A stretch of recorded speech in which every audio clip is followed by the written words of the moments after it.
मातोश्री,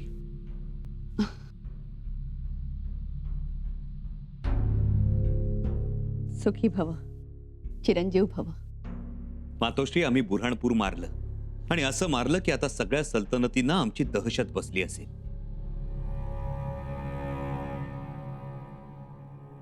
खूप मोठी गोष्ट केलीत तुम्ही.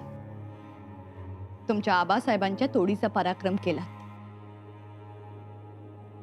आज महाराज असते तर कौतुक केलं असतं त्यांनी. मातोश्री, ते दुर्दैव आमचं, पण आता आमचं कौतुक करायला तुम्ही आहात. आम्ही आहोत, पण आम्ही काही कौतुक करणार नाही. का मातोश्री? आमचा पराक्रम थिटा वाटतोय तुम्हाला? अजिबात नाही. पण तुमच्या पराक्रमाची जागा आणि वेळ चुकलीये असं वाटतं आम्हाला. म्हणजे? शंभूराजे, तुम्ही औरंगजेबाला डिवचलंय. पण मातोश्री, डिवचण्यास त्यानेच प्रवृत्त केलं. महाराजांनंतर स्वराज्य पोरकं झालं.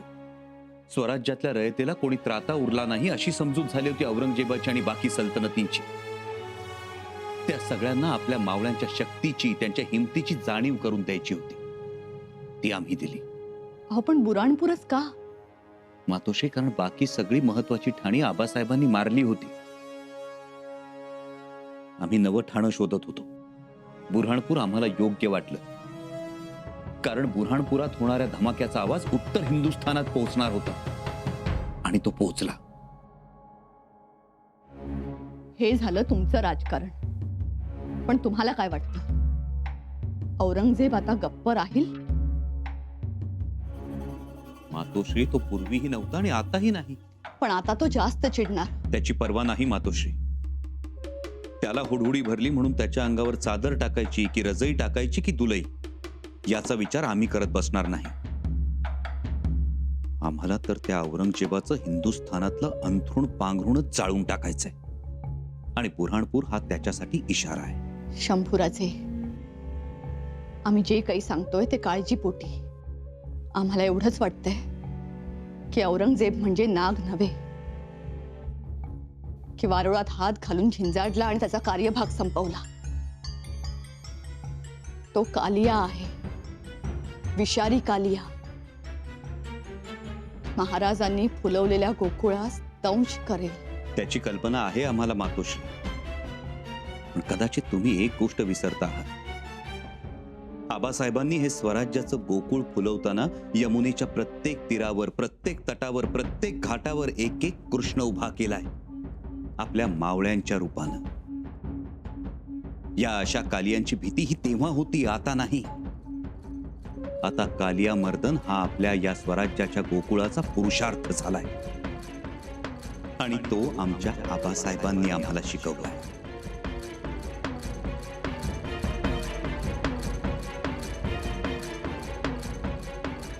राजा आवाम का होता है, आवाम के हालात से राजा के तख्त की मजबूती होती है. जी अब्बूजान. और जब आवाम की सोच राजा के खिलाफ गई तो आवाम बगावत करेगी. संबा की आवाम बगावत करेगी. क्या ये मुमकिन है? दक्खन की आवाम, जिसे रैयत कहा जाता है, वो रैयत तो सिवा ने तैयार की है. सिवा की बात और थी. उसने अपने प्यार और फन से लोगों को एक डोर में बांध के रखा था, लेकिन अब हालात कुछ और हैं. अब आवाम बिखर चुकी है.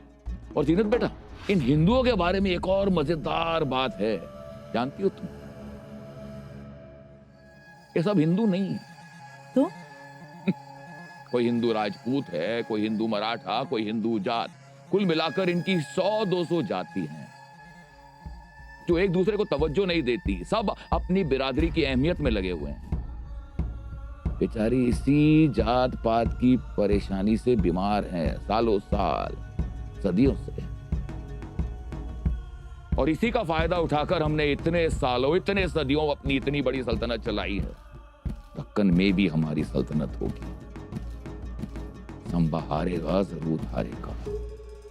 जहांपना, लेकिन इसमें वक्त कट जाएगा. अब फिक्र ना करें. एक तरफ संबा की आवाम, उसके लोग उसको आपो आप शिकस्त देंगे, और दूसरी तरफ उसकी रैयत को परेशान करेंगी ये सल्तनतें, ये सिद्दी, ये अंग्रेज, ये फिरंग। वज़ीर आलम, सिद्दी को हमारा फरमान भेजिए कि संबा के मुल्क में लूटपाट मचाते हैं, तबाही मचाते हैं। जी जहांपना।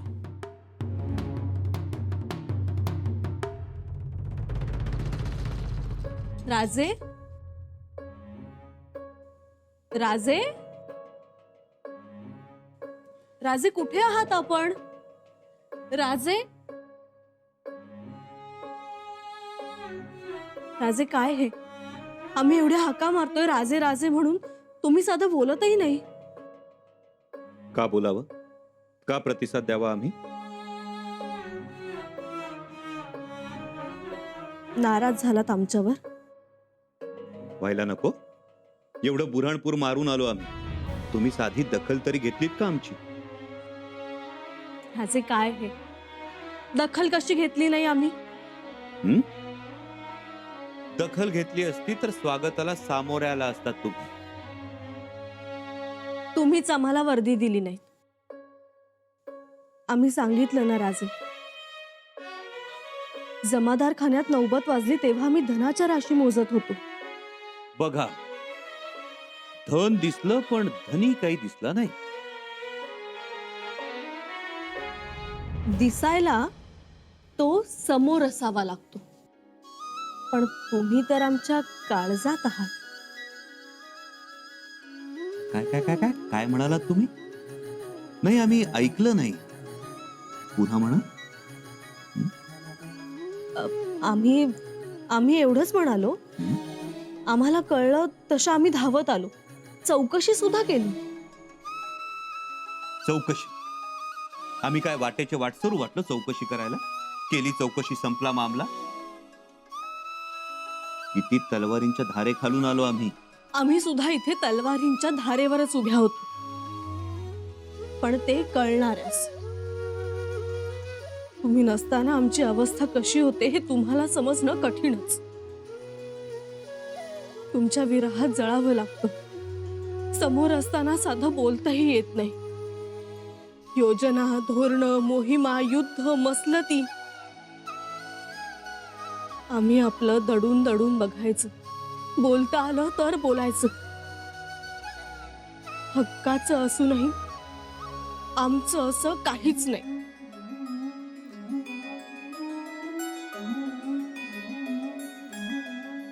येसू, कळतंय हो आम्हाला सगळं. इच्छा असूनही आम्हाला तुमच्याशी गूज करता येत नाही. खरं तर खूप काही करायचंय तुमच्यासाठी, एक पत्नी म्हणून. तुमच्या केसात बकुळ फुलांचा गजरा माळायचा स्वतःच्या हाताने. पण राजे, राजे कसे आहात हो? आत्ता रुसला होतात, विसरलातही. विसरावं लागतं राणी साहेब. पुरुषांना विसरावंच लागतं. पुरुषांचं कसं त्या कळशीसारखं असतं. त्याच्या मानेला दोराचा फास लावून बायका ढकलून देतात आडात, विहिरीत. पण जेव्हा तो वर येतो तेव्हा पाण्यानं भरून येतो. जीवनाचं, अर्थात पाणीरूपी जीवनाचं दान देतो. म्हणजे आम्ही तशा आहोत? नाही नाही नाही नाही, तुम्ही नाही तशा. पण सर्वसाधारणपणे पती झालेल्या पुरुषांना असंच वागावं लागतं. तलवार म्यान केलीये तुम्ही, पण लगेच शब्दांशी खेळू लागलाय. तो सुद्धा तसंच म्हणतो. तो तो कोण? हो, तो ऐकतोय ना सगळ्या गप्पा आपल्या. ऐकतोय? राजे, कोण ऐकतोय?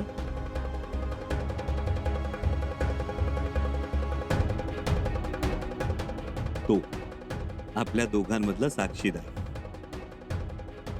पण आता त्याला आणखीन एका गोष्टीचं साक्षीदार व्हायचंय.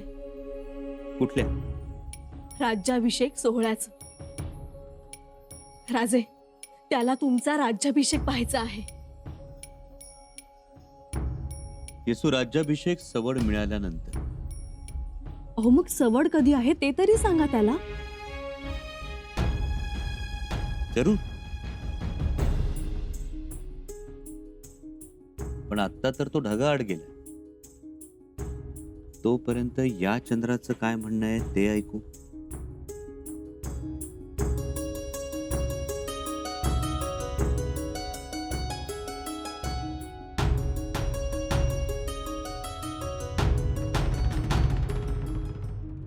शहजादे, भगवान एकलिंग जी की कृपा से हम लोग नर्मदा पार करके यहाँ तक पहुंच गए.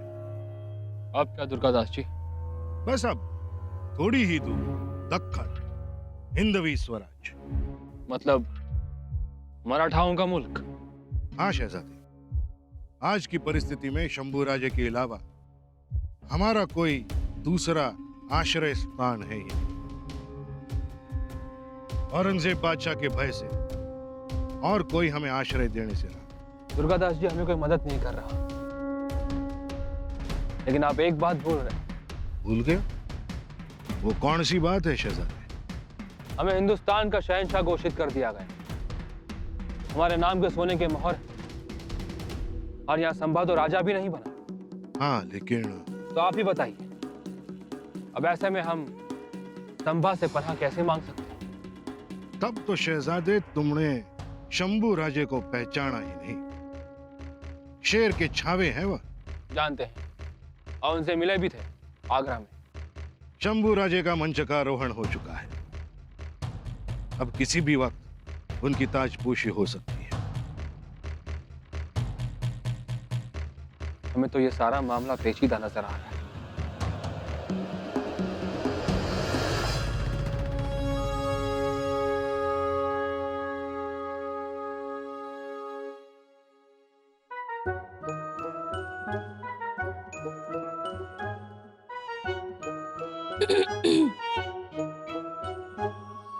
अगं बाई, सुनबाई काय झालं? काही नाही. नाही कसं? पदराला घातलेला पीळ बाईच्या मनाचा पीळ दाखवतो असं म्हणतात. नाही, तसं काही नाही. मग कसं? रागावलेत का शंभूराजे तुम्हाला?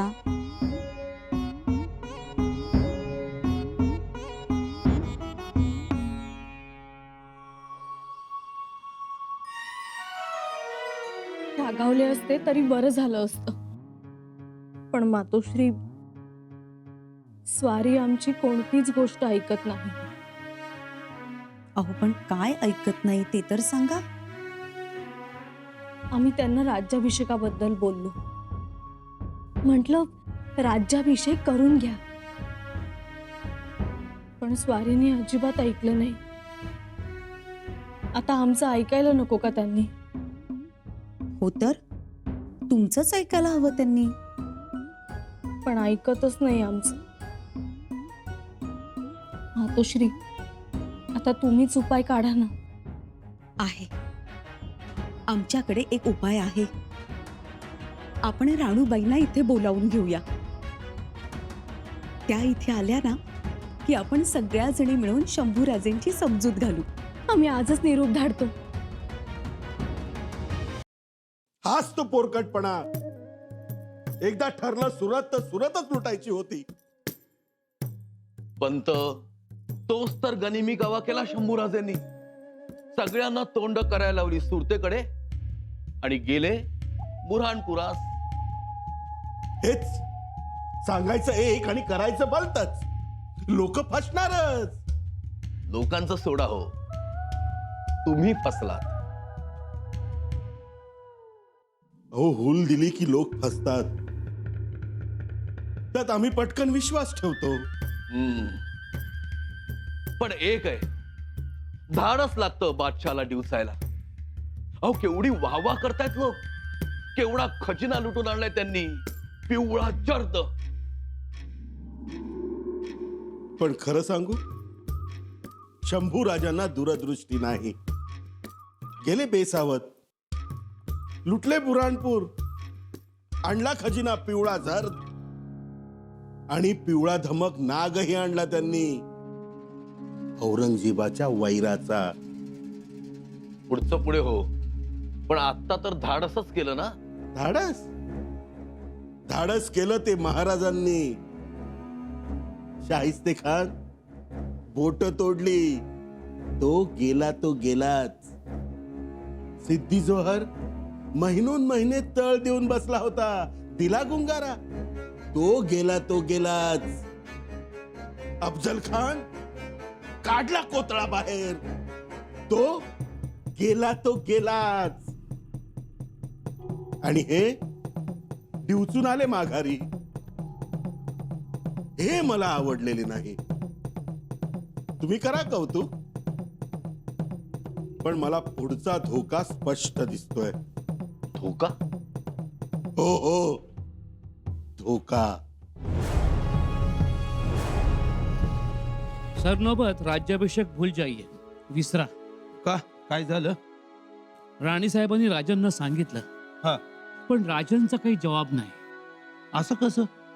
राज्याभिषेक करायला पाहिजे त्यांनी. या सगळ्यांची तीच इच्छा आहे, पण राजांनी हे मनावर घ्यायला हवं ना. बघू तर बघू, नाहीतर साकडच घालू. आणि त्यांनी नाहीच ऐकलं तर? नाही ऐकलं तर दरडावून बी सांगता येतं या हंबीरमा मला. भाच्याला दरडवायचं असेल तर दरडवा मामासाहेब. आणि कशाबद्दल? राज्याभिषेकाबद्दल. आता दरडवायचं कशा पाहिजे? तेवढं राज्याभिषेक करून घ्या म्हणलं. राजांना सगळ्यांची हीच इच्छा आहे. हा. नाही कविराज, राज्याभिषेकासाठी सवड नाही. का आवड नाही?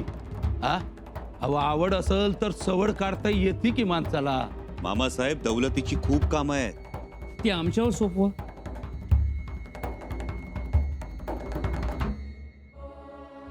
कविराज, आम्हाला दिल्लीचं राजकारण बघायचंय. दिल्लीचं. राजपुताना, बुऱ्हाणपूर इथल्या घटनांचा काय परिणाम होतो ते बघायचं. शिवाय शहजादा अकबर नर्मदा तीरावर पोहोचलाय. कदाचित त्यानं नर्मदा ओलांडली सुद्धा असेल. त्याला समोर ठेवून काही पेच टाकता येतात का, त्याचाही विचार करायचा आहे. ते आपण करणारच आहोत, पण मंगल कार्य तेवढंच महत्वाचं आहे. उसमें देरी नहीं होनी चाहिए. राजन, राज्याभिषेकाची जरूरत आपल्यापेक्षा स्वराज्याला जास्त आहे. बघू. काय बघू? कशात बघायचं ते बघा, पण मला विचाराल तर राज्याभिषेकाच्या दर्पणात बघा. मामासाहेब, हा विषय थांबवा आता, नाहीतर चिडा भांडा.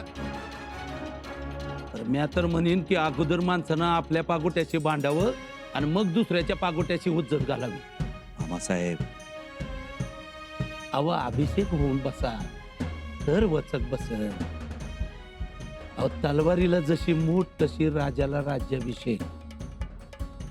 आता तुम्ही काय ते ठरवा.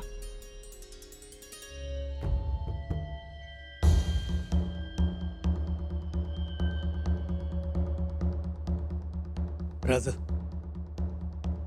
खबरा काय लय खुश होणाऱ्या नाही त्या.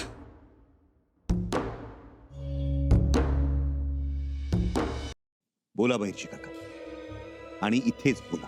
सिद्ध्यानं जंजिऱ्यात लय धुमाकूळ घातलाय. रयतेची घरदार जाळत सुटलाय. अहो पुरी बाळी बाटवतोय. तरण्या ताट्या आयाबायांचा बाजार मांडलाय. बहिरजी काका, वैराज, आणि यातला शब्द ना शब्द खराय. त्या सिद्ध्याची ही हिंमत. ती पाण्यातली मस्तवाल मगर जमिनीवर येऊन आपल्या स्वराज्यात घुसायला लागली. राज, निस्ता आदेश द्या, नाही त्या जंजिऱ्याच्या ठिकऱ्या उडवल्या तर बघा आईच्या. बहिरजी काका, मायनाक भंडारीनं सांगावा धाडा. हटू नका, दबू नका. जी. मामासाहेब, आपल्या सैन्याची कुमक मायनाक भंडारींना पाठवा. जी राज.